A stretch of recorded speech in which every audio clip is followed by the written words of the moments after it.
Hi, this is Damian Doherty. So grateful to be a part of the Citybiz platform today. And the reason we're here is to talk to one of the real stars of Maryland's association management world, business development, and economic development world. And that's Brent Howard from the Baltimore County Chamber of Commerce. Welcome, Brent. Hello, how you doing? I like the way you frame that, association management. I'd never heard that before, but I'm stealing it. I like that. You know, it's we have a number of great organizations all across the state, as you know better than I, that represent business interests, all sorts of interests, but they have to be managed by people because all these powerful leaders and policy smarty pants, they may have all the resources, but somebody's got to pull them together. Somebody's got to add energy and action and organization and verve. And that's really what I see with you, Brent. And as somebody who is an old Baltimore County pal, to see your energy and to see your verve in the Baltimore County Chamber of Commerce is a remarkable addition to the Baltimore County ecosystem. So I want to note that and congratulate you. Thank you. I appreciate the kind words. Thank you. Now, I said you're Superman. Superman's got an origin story. So tell me about your origin story. How did Baltimore County's business leaders end up with this dispenser of verve and energy and articulation of the business concerns of Baltimore County? Awesome. So thank you for having me on your show. My origin story, I'm a Northeast kid. My story started in the Bronx in New York City. I'm originally from there, went to high school in Philadelphia and kind of matriculated down to Baltimore to go to a great university, Morgan State University in Baltimore City. And you guys tracked me down here with Love and Obey. I met a bunch of lifelong friends. I got 7 friends. We all live about 5-mile radius of each other in Baltimore County. I met my wife, and I really fell in love with this community, honestly. And it kind of, welcomed me in a way that I really never felt that way since I was a little child, honestly.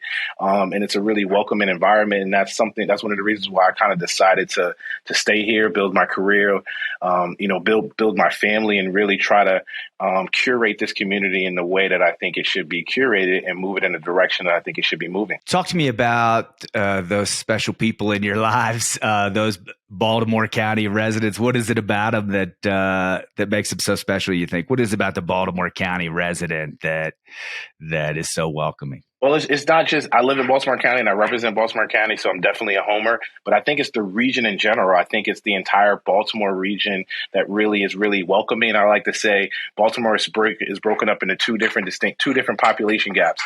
Two different population groups, excuse me. You have your legacy residents, individuals that have been here for 2 and 3 and maybe 4 generations. And then you have people like myself that came here for love, school, or money, and really kind of fell in love with the community and really make up that other side of our particular demographic. And that's one of the reasons why I think it's really a special place, because it's really welcoming to individuals like me where, hey, if you're down for Baltimore and you're committed to this particular community, it's going to be committed to you. It's going to welcome you. And that's something that I've seen, whether that's in my personal life or whether in my professional life.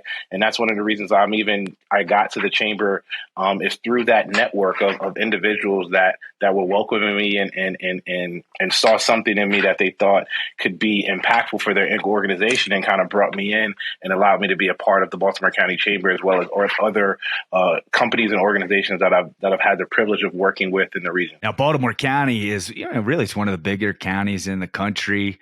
I think it's the 3rd biggest county in the state of Maryland.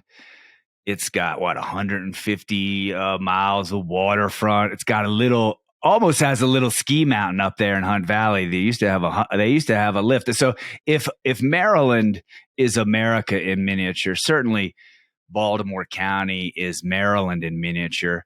Talk to me about what the Baltimore County Chamber of Commerce does and how it impacts the people's lives in Baltimore County. Yeah, thank you for that. So Baltimore County is really a changing demographic, and it's something that I think it really represents our state and really represents our region. So when I moved to this particular region, back in 2001, over 20 years ago, there was a little over 700,000 people in the Baltimore County, municipality.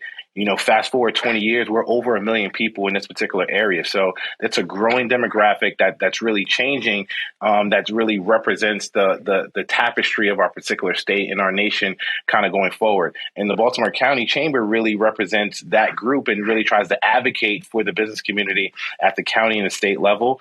We try to kind of promote our particular businesses and the network that we're in to bring that attention to Baltimore County businesses and understand and let the public understand what makes them special, as well as connecting the individuals that make up our county and the stakeholders within it, whether that's constituents, whether that's business owner, whether that's consumers, and everyone kind of in that particular picture and bringing them together. And I think that's really what the chamber really tries to do. We try to market and promote Baltimore County businesses as much as we can. We try to advocate for them at every particular level and be the voice of the Baltimore County business community as well. And then we try to be the glue that kind of brings everybody together, and try to be that connecting force between the bodies that represent Baltimore County. Now, this is serious business. I mean, Baltimore County is in a sense really the headquarters subdivision for the greater Baltimore region. I mean, we think about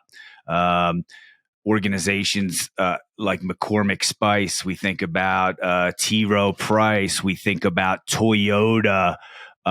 We think about Lockheed Martin. Talk to me about some of the businesses that the types of businesses that you're representing in your effort every day. Well, you hit on some of them, and I think that kind of speaks to the diversity in the type of businesses that occupy Baltimore County. And you're talking about some of those top tier players. So Toyota Financial, so that's financial services. We have McCormick, which is manufacturing and food service and spice creation.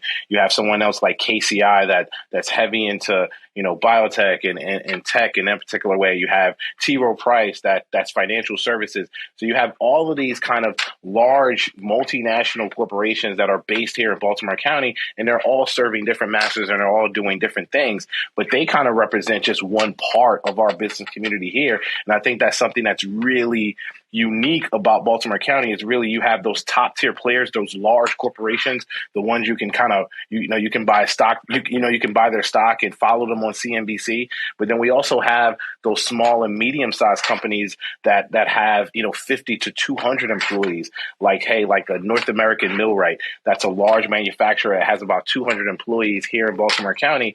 They're a major player and they also occupy a really unique space. And then we also have a lot of solopreneurs and smaller entrepreneurs where you have, single individuals that are running businesses, but also businesses that are in that 5 to 15 range where they have 5 to 15 employees, but they also represent a growing part of our business ecosystem. So I think that's something that's really unique about our area is that you have top tier companies, you have really, really large companies, you have medium sized companies that employ hundreds of employees, and then you have your smaller ones that are run out of, strip malls and smaller storefronts and even out of homes. So that all represents the business community here in Baltimore County. And that's something that we want to bring a spotlight on and try to create friction between those particular individuals, and try to find the parts of within the argument that we can all agree on and advocate for.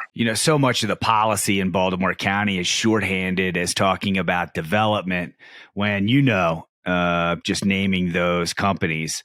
It's about quality of life. I know the policy making there in Baltimore County is about quality of life.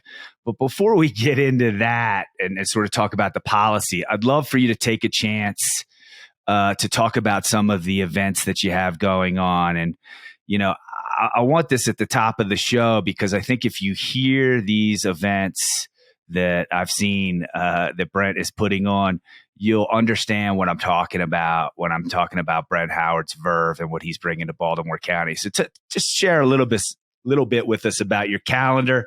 And then for our Citybiz platform and listeners, we're going to listen to our conversation about policies. Love to hear some of those events. Awesome. So yeah, we do have some great events upcoming. So as you know, spring is upon us. The Orioles are going to begin their season. So we're having our opening day watch party at Citron Restaurant in Baltimore County. So if you can't make it down to the stadium, well, let's say that one slow, Brett, because that is a great restaurant, and I want everybody to know right? Yeah, it's a really, really great spot overlooking Quarry Lake. Beautiful spot. Charles Levine is the proprietor of that particular location, and he does a really, really great job of bringing great service and really serving the community. We're going to be doing our opening day watch party April 6th from 3 to 5:30, right during game time. We're going to have some gourmet ballpark fare. We're going to have some great specialty drinks. We're going to have some giveaways. So it's an awesome way to really network with Baltimore County businesses and then share on the O's. So we're going to have that upcoming. We're also going to have our business and baseball event. That's something that we do at Oriole Park. That'll be on May 31st. Indians versus the Orioles versus the Guardians. So that'll be an exciting game too. So that's our 5th annual one that we've done, that we do that with the Baltimore City Chamber as well. So we actually rent out a big suite at Oriole Park, network with a lot of business pros from around the region, cheer on the O's, and really have a great time of kind of doing that. We also have some civic stuff also. So we're doing our 2023 Baltimore County Civics Bee. That's going to be on May 6th at Mays Chapel Elementary School. That's going to be a great time. We had middle schoolers from across Baltimore County write essays on ways that they can kind of improve their community. And we picked the top 16 winners. They're going to actually compete in a quiz style show on May 6th at Mays Chapel. We're going to be giving away cash prizes as well as some prize packs. And those 3 winners will go on to the state competition held at my alma mater, Morgan State, in June. So that'll be a great time. And then we have our mega networking. That'll be happening on June 1st at the Owings Mills Metro Center over on the west side of Baltimore County. Another great way to kind of network with a lot of different individuals, gain some information, and really kind of understand what's happening kind of around you with the business community too. So that's just a little bit in terms of what we're going to be doing over the next couple months. And then when we get into the summer and the fall, we really get into more of our legislative and some more of our political leaning type endeavors. Well, thank you for I want to say this is the Mike Davis effect. Mike Davis was the top advisor to Baltimore County Executive Dutch Ruppersberger, a big mentor of mine.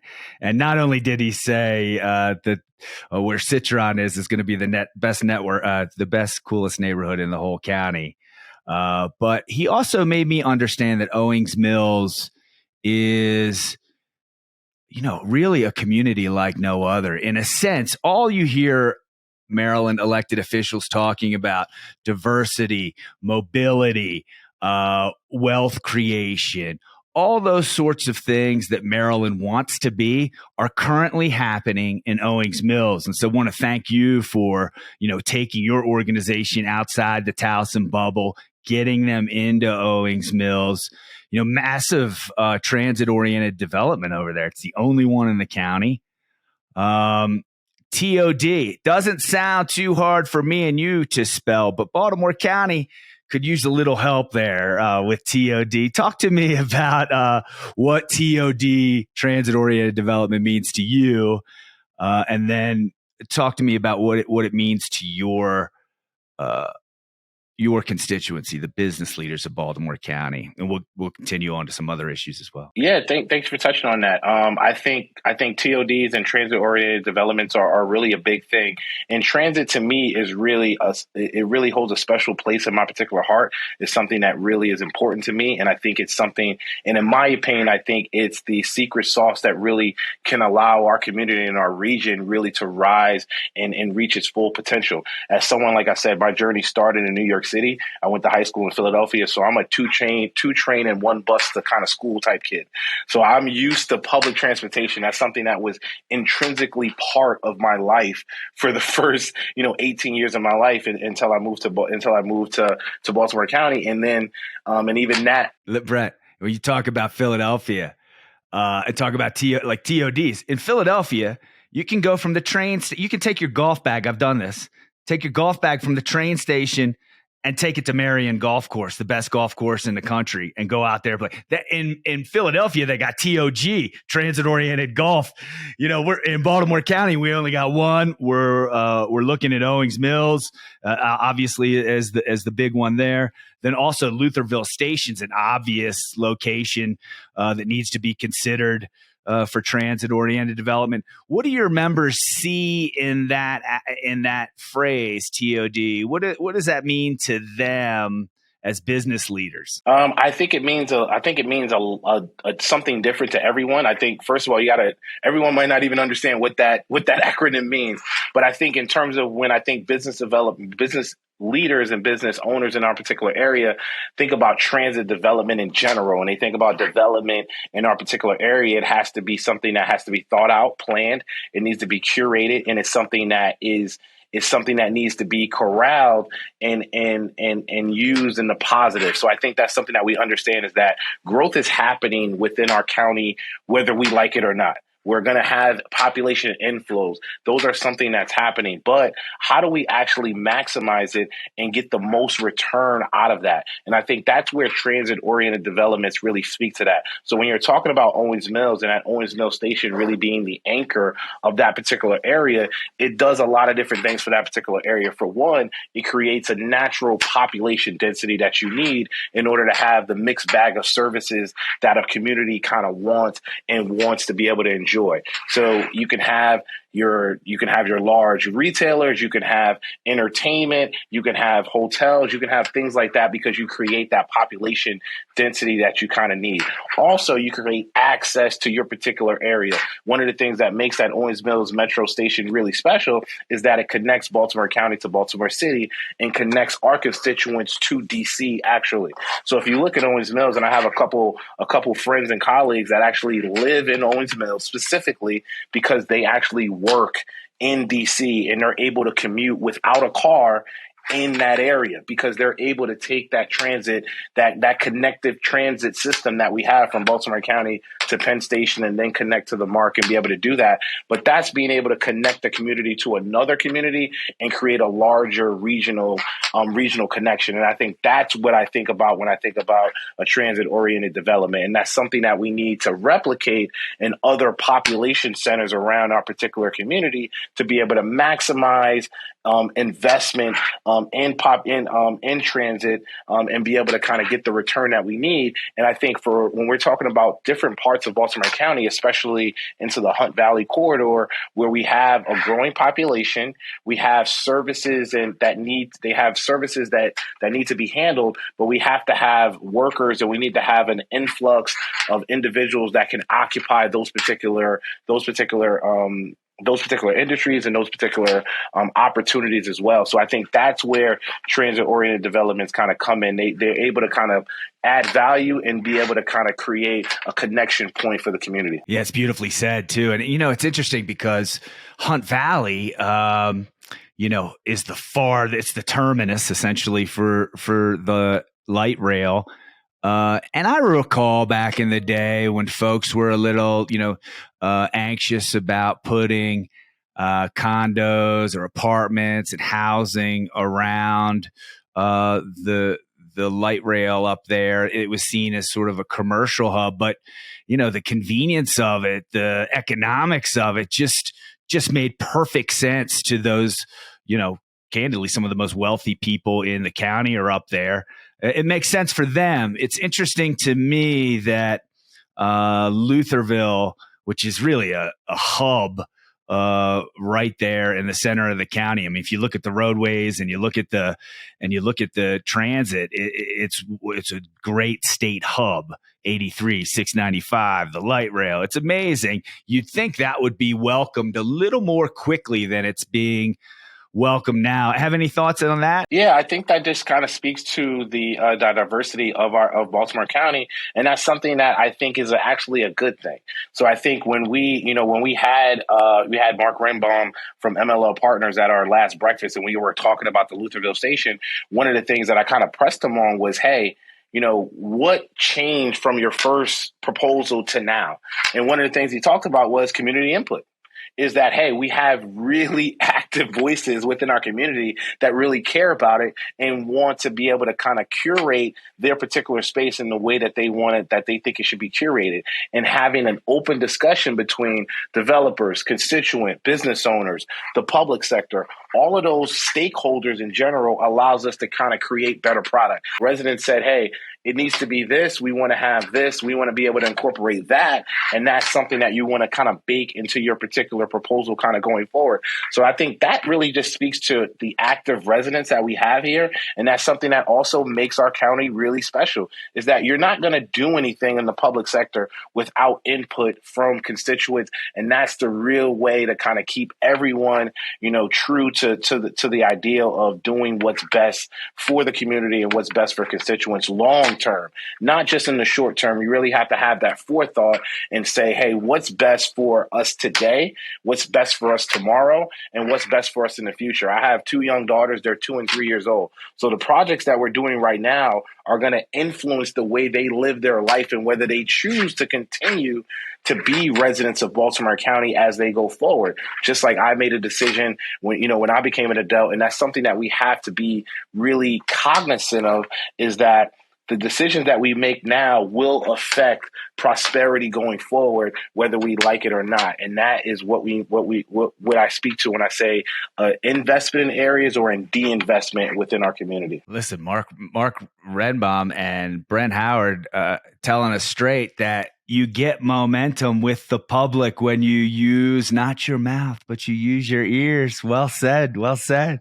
Do you talk? I was 2 ears, 1 mouth. 2 ears, 1 mouth. 2 ears, 1 mouth. You got it. You got it. I wish I learned that before my 40s. So I should have gone to Morgan. I might have learned that. Now, can you talk to me about my favorites? We talked a bit about the north, the central part of the county there. I'd love to hear, sort of as we close out here, your take a little bit on the east side, something that's going on over there that you're loving and liking, and something on the west side that's going on that you're loving and liking and people need to know about. Awesome. I think what we're seeing on both sides of the east and the west is really investment from the private and the public sector. And that's something that is what we need in order to be able to kind of move our community forward. We're having strategic investment on the public sector in terms of targeting certain areas on the east side that need to have investment put there strategically. And then we also have the private sector where you're looking at Trade Point Atlantic that's really transformational for the eastern side of Baltimore County and that eastern side of Baltimore City, combined, of creating value, creating jobs, increasing the equity position of homeowners and business owners in that particular area, and adding a different level of community and adding an influx of residents in that particular area that's needed. So that's something that's really, really powerful on that particular side, where I see the private and the public sector really working in tandem to be able to move the community forward. And I think, like I said, Trade Point Atlantic is a perfect example of where you basically took a dead zone, an area that basically was, pushed aside, for a lot of different reasons, environmental, and a lot of other reasons like that. And the public sector and the private sector came together and said, hey, there's value here. There's individuals here that can help us move our community forward. And that's where you see that influx of investment. So that's something that's really powerful on the east side. And I think on the west side, it's really similar. We're seeing an investment, in the private sector. We're seeing a population growth on that particular side. And that's really what we need to kind of see in terms of our community in general. When you talk about that transit-oriented development, that metro center that's become an anchor of that community, it's really speaking to transforming that. So we're having more diversity there, whether that's income diversity, whether that's ethnic diversity there. We're having investment on the private sector because, like I said, it creates that population density that we need in order to be able to have that influx of capital and be able to kind of get the variety of services and goods that we need to have within our particular community. And then, like I said before, we're pulling residents, from DC. We're pulling residents from other further reaching counties because we have a nice swatch of different, amenities that a resident really can speak to. You have an urban environment, you have a nice rural environment, environment. And I think that really speaks to Baltimore County in general. And that's one of the reasons why I live here is that, hey, you can be in Townsend, you can go to the mall, you can